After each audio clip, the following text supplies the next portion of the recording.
Have you ever found yourself sitting across the table from your grown child, feeling more like a stranger than a parent? Maybe you've asked for a little help around the house, or just a phone call now and then, only to be met with a sigh, an eye roll, or worse, silence. It stings, doesn't it? That quiet ache when you realize the respect you poured your heart into earning over the years seems to have slipped away. If you're nodding along right now, you're not alone. So many of us, especially after 60, start to feel this shift with our kids. Life gets busy, priorities change, and somehow we end up wondering where we fit into their world. But here's the good news. You don't have to stay stuck in that hurt. There's a way to turn things around, not with arguments or guilt trips, but with steps that bring back that connection and respect you deserve. In this video, we're going to walk through 6 powerful ways to regain respect when your children don't seem to give it anymore. These aren't quick fixes or magic tricks. They're real, practical ideas you can start using today to rebuild that bond and remind them and yourself of the value you bring to their lives. So, grab a cup of tea, settle in, and let's talk about how to make this work for you. First, let's start with something that might feel a little counterintuitive. Stop chasing their approval. I know. It sounds strange, right? For years, we've been the ones wiping tears, fixing dinners, and cheering at every school event. It's natural to want them to notice that, to appreciate it. But when they're grown and still not showing you the respect you'd hoped for, running after it can feel like chasing a shadow. It wears you out and gets you nowhere. I remember my friend Margaret telling me about her daughter, Lisa. Every time Lisa came over, Margaret would bend over backwards, cooking her favorite meals, asking about her day, dropping everything to listen. But Lisa would barely say thank you, rushing out the door with a quick wave. Margaret kept trying harder, thinking if she just did more, Lisa would see how much she cared. Instead, it left her exhausted, and Lisa no closer to respecting her. Then Margaret tried something different. She stopped pushing so hard. She still welcomed Lisa warmly, but she didn't hover or overdo it. She let Lisa come to her. One day, Lisa called out of the blue, asking if she could bring the grandkids over for dinner. Margaret said yes, but she kept it simple. Spaghetti, nothing fancy. And you know what? Lisa stayed longer that night, chatting and laughing than she had in years. It wasn't about the food. It was about Margaret stepping back and letting Lisa feel the space to step forward. When you stop chasing, you give them room to see you as someone worth coming back to, not just someone who's always waiting. It's a small shift, but it's powerful. Try it next time they're around. Be kind, be yourself, but don't overreach. See what happens. Now, that ties right into the second idea. Set boundaries with love. I know boundaries might sound like a buzzword younger folks toss around, but hear me out. It's simpler than it seems, and it works wonders. Think of it like putting up a little fence around your garden. It's not to keep people out. It's to protect what's growing inside. When your kids talk over you, ignore your calls, or expect you to drop everything for them, it's okay to draw a line. You don't have to be harsh about it, just clear. Take my neighbor Tom, for instance. His son, Mike, got into a habit of asking for money every month, never saying thanks, just assuming Tom would hand it over. Tom felt used, but he didn't want to start a fight. So one day, he sat Mike down and said, "I'm happy to help when I can, but I need you to ask me properly and let me know what it's for. I'm not a bank. I'm your dad." His tone was calm, not angry, but firm. Mike grumbled at first, but over time, he started calling just to talk, not just to ask for something. Tom's boundary didn't push Mike away. It showed him Tom deserved respect too. Setting boundaries isn't about punishment, it's about teaching. Maybe your daughter snaps at you when you offer advice, or your son only visits when he needs a favor. Next time, try something like, I love hearing from you, but I'd really like it if we could talk without the arguing. Or, I'm here for you, but I can't always jump when you call. Keep it gentle, but mean it. You're not shutting them out. You're showing them how to treat you. And when they see you value yourself, they start to value you more too. So we've talked about stepping back from chasing approval and setting those loving boundaries. Both of these start with you, shifting how you show up in the relationship. It's not about changing them overnight. It's about planting seeds that grow into something better. Now that we've got those first steps down, let's move into something a little more active. Showing them who you are today, not just the parent they remember from years ago. That's where the real magic starts to happen. So, we've been talking about how stepping back and setting boundaries can quietly shift things with your kids, giving them space to see you in a new light. But now, let's take it a step further and show them who you are today. Not just the mom who packed their lunches or the dad who fixed their bike, but the person you've grown into. That's the third way to regain respect. Live your life with purpose and let them notice. See, sometimes our kids get stuck seeing us as we were, not as we are. They're busy with their own worlds, jobs, families, all that chaos, and it's easy for them to forget you're still growing, still doing things that matter. When you start living in a way that lights you up, they can't help but take a second look. I think about my friend Clara, who's 68 now. Her son, David, used to brush her off whenever she called. Always too busy, always distracted. Clara could have kept calling, feeling smaller each time. But instead, she decided to sign up for a painting class at the community center. She'd always loved art, but never had the time when David was little.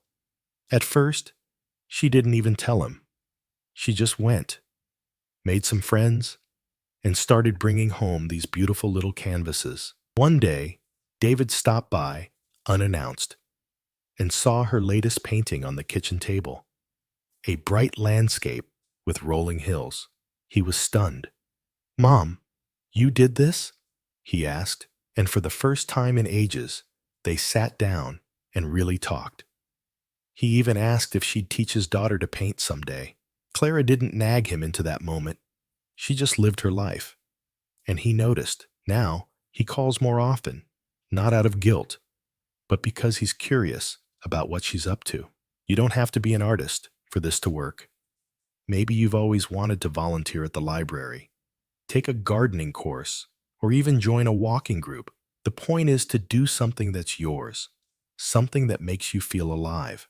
When your kids see you thriving, not just waiting around for them, they start to see you as a person, not just a parent. And that shift? It's like a magnet for respect. So, what's one thing you've been itching to try? Give it a go, even if it's small, and let them catch you in the act of enjoying it. That brings us to the fourth idea, which flows right out of living with purpose. Share stories from your past, but not the ones they've heard a million times. I'm not talking about the back in my day lectures that make their eyes glaze over. I mean the real stuff, the moments that shaped you, the ones they don't know yet. Our kids sometimes forget we had lives before they came along, full of dreams, struggles, and victories. When you let them peek into that, it's like handing them a piece of you they didn't know they were missing. It builds a bridge. Take my cousin Ed, for example. He's 72, and his daughter Sarah used to tune him out whenever he tried to talk. She'd say, "Yeah, Dad, I know," before he even finished. One evening, they were sitting on his porch, and instead of the usual advice, he told her about the summer he was 19, working on a fishing boat off the coast. He'd never mentioned it before, how he nearly fell overboard one stormy night, but hauled in the biggest catch of the season anyway. Sarah's jaw dropped. "You did what?" she said, leaning in. For the next hour, she asked questions, laughed, even said, "I didn't know you were that brave." Ed didn't plan it to win her over. He just shared a piece of himself. But after that, Sarah started listening when he spoke. Not every time, mind you, but more than before. She saw him differently. And that's where respect started creeping back in. You've got stories like that too. Maybe from your first job, a trip you took, or a time you faced something tough and came out stronger. Next time you're with your kids, weave one into the conversation. Keep it light, not preachy, and watch their reaction. It's not about bragging. It's about letting them see the depth of who you are. They might just realize you're not so different from them after all. So, we've covered living with purpose and sharing those hidden stories. 2 ways to show your kids there's more to you than they might think. It's like opening a window into your world and inviting them to look inside. And once that window's open, it's time to lean into something even more direct, showing them respect first, even when it's hard. That's where we're headed next, because sometimes the best way to get respect is to give it. So, we've been talking about how living your own life with purpose and sharing those little pieces of your past can start to shift how your kids see you, less as just mom or dad, and more as a person with a story worth hearing.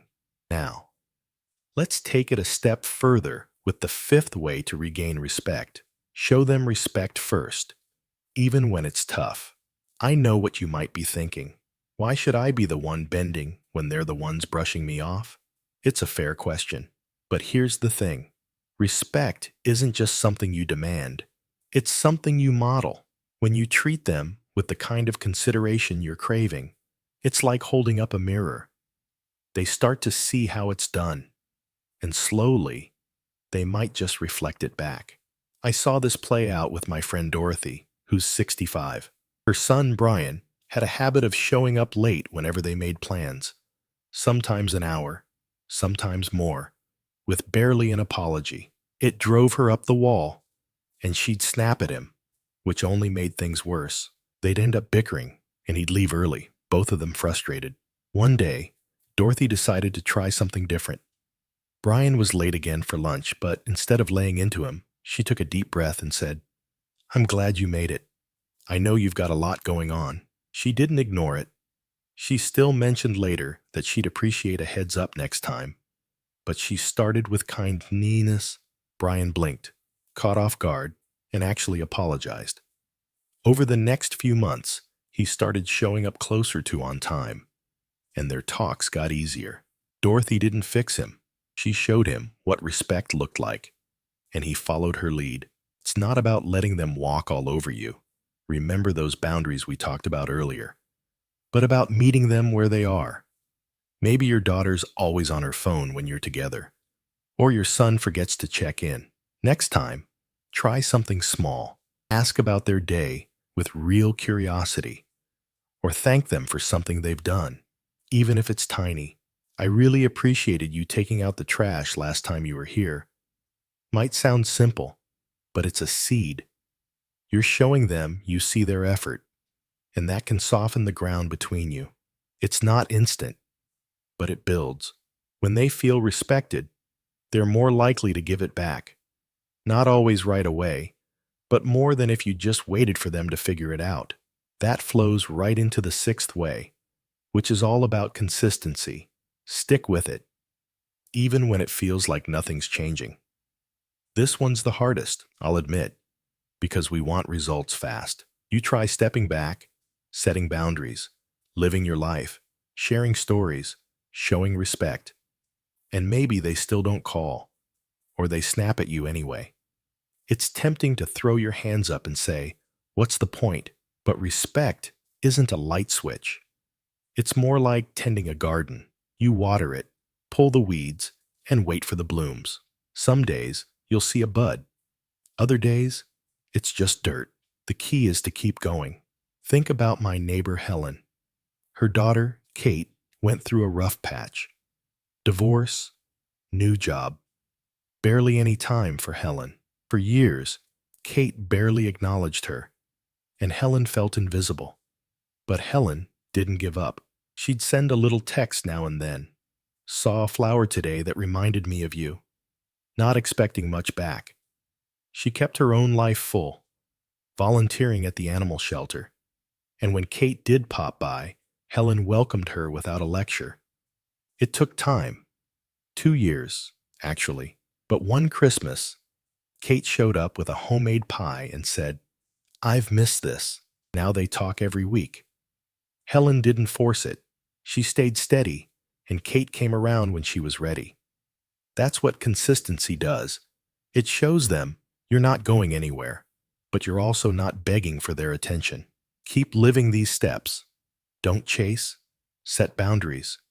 Shine in your own way. Share yourself. Respect them. And let it sink in over time. Maybe next week, they'll surprise you with a call. Or maybe it'll take months. Either way, you're not just waiting. You're building something stronger. So, we've walked through all 6 ways. And it's really about starting with you. How you carry yourself. How you connect. How you hold steady. It's not a race or a fight. It's a quiet, powerful way to remind your kids of the parent and the person you've always been.